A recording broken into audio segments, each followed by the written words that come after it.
आपको बेदी समझ में नहीं आएगी। वो भी कुछ बोल रहा था, लोगों ने कहा बाबूजी कुछ बोलना चाह रहे, कोई बक्सा बताना चाह रहे। दो लड़के थे तो उन्होंने आपस में देखा, उन्होंने कि बोलो डॉक्टर साहब बक्सा बताना चाहते हैं, कितने में बता देंगे। डॉक्टर ने मौके का फ़ायदा देखा और कहने लगे 2 लाख रुपए लगेंगे। दोनों बच्चों ने 1-1 लाख रुपया दिया और कहने लगे पिताजी एक बक्सा बता देंगे। इन्हें बहुत जीवन भर धन धन धन धन किया है और अब इनका निधन होने जा रहा है, कोई धन पूछ लो इनसे। और कहते हैं जैसे ही उन्होंने कहा कि बाबूजी बताइए कौन सा बक्सा बता रहे हैं, और बाबूजी को इंजेक्शन लगा, बाबूजी को थोड़ी ताकत आई और कहने लगे बकरी झाड़ू खा रही है। आप समझ गए, बरामदे में पड़े थे, बाहर दुकान थी, उन्हें वो बकरी का झाड़ू खाना दिख रहा था। बेटों ने माथा ठोक लिया कि इतनी सी बात के लिए तुमने 2 लाख रुपए मेरे लगवा दिए। और आप समझ गए बाप तो मर गया, बेटा बात तक कोसता रहा, इतना छोड़ गया था, इसका धन्यवाद बाप को नहीं दिया, लेकिन लास्ट के 2 लाख रुपये लगा दिए। इसका बहुत दुख हुआ। हमारे और आपके साथ भी यही होगा। बकरी झाड़ू खा रही के अलावा हम क्या बोलते हैं, बेकार की बातें। आज मौसम अच्छा, आज किसके घर क्या हुआ, आज वो क्या कह रही थी, आज किसके दाम कितने हैं, कौन सी चीज़ कहाँ मिल रही, क्या होगा, ये बकरी झाड़ू खाने से ज़्यादा शब्द नहीं है। इसलिए शब्दों को महत्व दो, मौत को पहचानो, मौत से निर्वाण तक जाने की यात्रा प्रारंभ करो तो आपका जीवन सफल हो जाएगा। आप सबका मौत वरदान बने, मौत आपके जीवन में आए लेकिन सम्मान के साथ आपको स्वर्ग और मोक्ष ले जाए, ऐसी शुभकामना करो।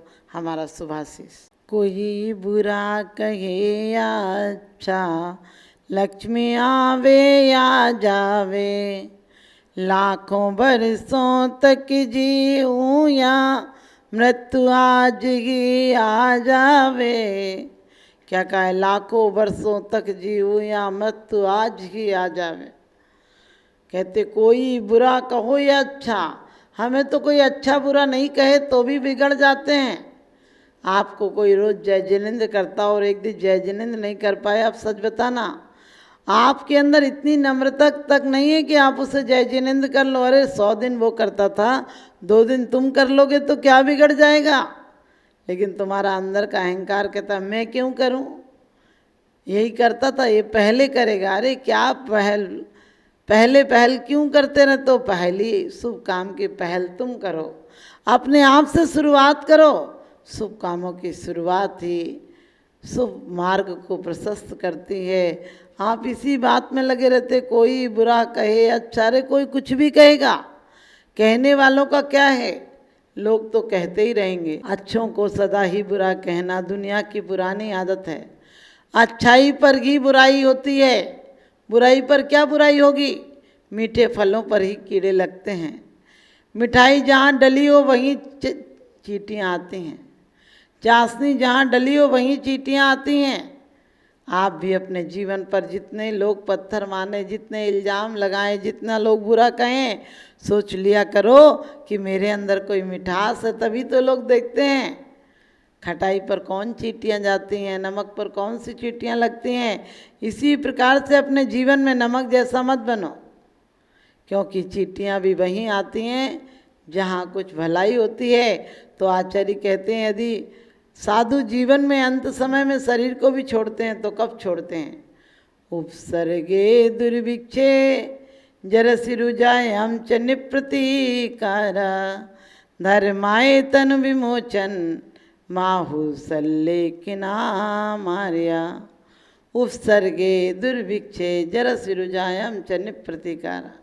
उपसर्गी हो, दुर्भिक्ष हो और महामारी हो, कुछ भी हो, आदमी मौत के नाम से इतनी दहशत खाता है। हालांकि मौत का बहुत बड़ा उपकार है। मौत हमें पुण्य करना सिखाती है, मौत हमें धर्म करना सिखाती है, मौत हमें लोगों से थोड़ा सा पाप भीरू बनाती है।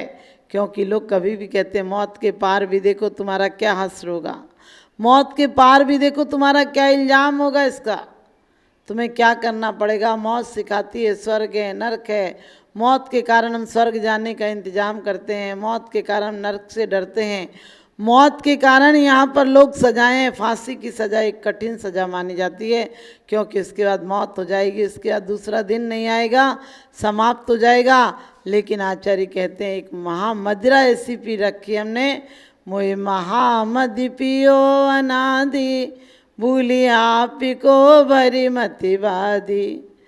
लेकिन मोह की मदिरा ऐसी पी रखी है कि हम खुद मौत के पास जा रहे हैं, हम पल पल मौत में जी रहे हैं। एक मौत है जो प्रत्येक क्षण हमारी आयु की निषेक खिरते हैं, समाप्त हो रहे हैं, और वो मौत हम प्रत्येक क्षण मौत के पार जा रहे हैं, मौत के पास पहुँचे जा रहे हैं। रोज हम देखते हैं चिंता में, विषाद में, आचार्य भी कहते हैं और साइंस भी कहती, जितने समय तुम्हारे चिंता में, निंदा में, ईर्ष्या में, कलेश में गुजरेंगे, समझना वो मौत के ही क्षण हैं, क्योंकि उन समय में श्वासें आपकी तेज चलती हैं, आयु के निषेक जल्दी समाप्त हो जाएंगे। जो बहुत प्रसन्न रहते हैं, बहुत अच्छे से जीते हैं, उनकी मौत उनको मार नहीं पाती है, उनकी मौत उन्हें मौत के पार ले जाती है, उनकी मौत भी उन्हें वरदान बन जाया करती है। क्योंकि आपको पता है महापुरुषों को मौत की भी बात आई, सेठ सुदर्शन को सूली पर चढ़ाने की बात आई तो वो विचलित नहीं हुए। वो जानता है कि मौत आएगी तो सिर्फ शरीर को कुछ कर पाएगी, मेरी आत्मा का तो कभी मौत नहीं होती। यदि सम्यक मौत हो गई, संलेखना पूर्वक मौत हो गई, तो ज़्यादा से ज़्यादा 7-8 भव में मुक्ति हो जाएगी, और जगन रूप में हुई तो, उत्कृष्ट रूप में हुई तो 3 भव में हो जाएगी, और जगन रूप में हुई तो 7-8 भव में मौत हो। सम्यक दृष्टि जानता है कि यदि जगन समाधि हुई, जगन रूप में परिणाम रहे, शुद्ध परिणाम, तो 7-8 भव में मौत हो जाएगी। 7-8 भव की मौत ही हमें मोक्ष तक ले जाएगी। और यदि उत्कृष्ट रूप की भावना, उत्कृष्ट समाधि कर ली तो 3 भव में हमें मोक्ष हो जाएगा। हम लेकिन मोक्ष की कामना नहीं करते। जितनी कामना, जितनी लगन, जितना पुरुषार्थ आप मकान बनाने में करते हो, इतना मोक्ष जाने के लिए कर लो तो काम सुधर जाए। क्योंकि कहते हैं लोग बनाते हैं, लोग मकान बनाते हैं उम्र भर के लिए, तिजोरियां भरते हैं उम्र भर के लिए, लेकिन अफसोस है मौत का फरिश्ता रिश्वत नहीं लेता, मौत का फरिश्ता रिश्वत नहीं लेता। यानी तुम कितना भी कर लो, धर्म में धन तो काम आ सकता है, लेकिन धन मौत से नहीं बचा सकता है। अस्पताल भेज सकता है, ऑपरेशन करा सकता है, दवाइयाँ खिला सकता है, डॉक्टरों से कंसल्ट करा सकता है, लेकिन मौत से नहीं बचा सकता है। मौत तो सिर्फ परमात्मा से संबंध बनाने का नाम है, मौत को जीत जाना। तुम यदि मौत को जीतना चाहते हो तो अपने आप को अभी से मोक्ष की तरफ बढ़ाओ, और मोक्ष बढ़ाने की, मोक्ष की तरफ कदम बढ़ाने का नाम सिर्फ जागरण है।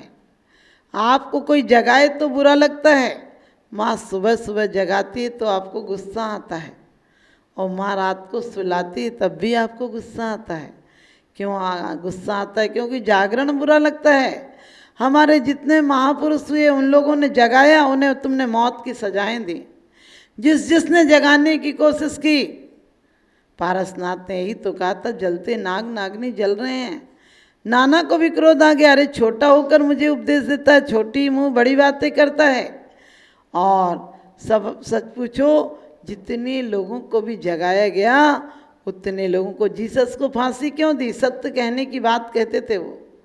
लोगों ने कहा था तुम एथेंस को छोड़कर चले जाओ, तुम सत्य कहना बंद कर दो, तुम्हें जीवन दान मिल जाएगा, तुम्हें जीवन मिल जाएगा। उन्होंने कहा जो दान में मिलता हो वो जीवन क्या करूँगा? अरे जब सत्य नहीं रहेगा तो जीवन का क्या करूँगा? जीऊँगा तो सत्य के साथ, मरूँगा तो सत्य के साथ। मैं जानता हूँ कि सत्य के साथ मौत हो तो निर्वाण हो जाता है, सत्य के साथ मौत हो तो मोक्ष हो जाता है, स्वर्ग हो जाता है। जो भी जिस मजहब में अच्छी चीज़ मानता वो हो जाता हो, तो हम सत्य के साथ जिए, हनुमान की तरह जिए, जो सत्य के पक्ष में जीवन भर पक्ष दिया। पहले उनके पिताजी वरुण के युद्ध में गए थे रावण का सहयोग देने के लिए, लेकिन सत्य जब सीता को कट कर देना, जब सीता को रावण ने हर लिया था तो वो राम का साथ देने के लिए गए थे, और जब लव कुश युद्ध हुआ तब वो किसके लवकुश के पक्ष में हो गए थे, क्योंकि सच्चा धर्मात्मा व्यक्ति सत्य के पक्ष में होता है, अपने पक्ष में सत्य को नहीं करता है, सत्य जिस पक्ष में हो उस पक्ष में करता है। तो आप भी समाज में सत्य के साथ रहना, आपका जीवन सुधर जाएगा। आप सत्य का साथ देना तो आपको मोक्ष मिल जाएगा। और सत्य को अपने अनुसार मत बदलना, क्योंकि जिनवाणी के अनुसार चलना, जनवाणी और मनवाणी का साथ मत देना। ये तो कभी भी ताश के पत्ते हैं, कभी ऊपर नीचे हो जाते हैं, दोस्ती दुश्मन हो जाते हैं। लेकिन जो एक बार पाप रूपी दुश्मनों का साथ छोड़ देता है उसका जगत दोस्त हो जाता है, उसका कोई शत्रु नहीं होता है। आप सबका भी कोई शत्रु ना हो, ऐसा मेरा शुभाशीष है। आपके घर में सदाचरण आना हो, सदाचरण लाना हो तो जीवन में सदाचरण लाना, प्रेम वात्सल्य का भाव लाना, और मौत को भी अपने रिश्तेदार समझना। मौत याद रहेगी तो कोई पाप अत्याचार नहीं होंगे, और नहीं होंगे तो आपका जीवन सुंदर, स्वस्थ और समृद्धशाली होगा। हमारा यही शुभाशीष।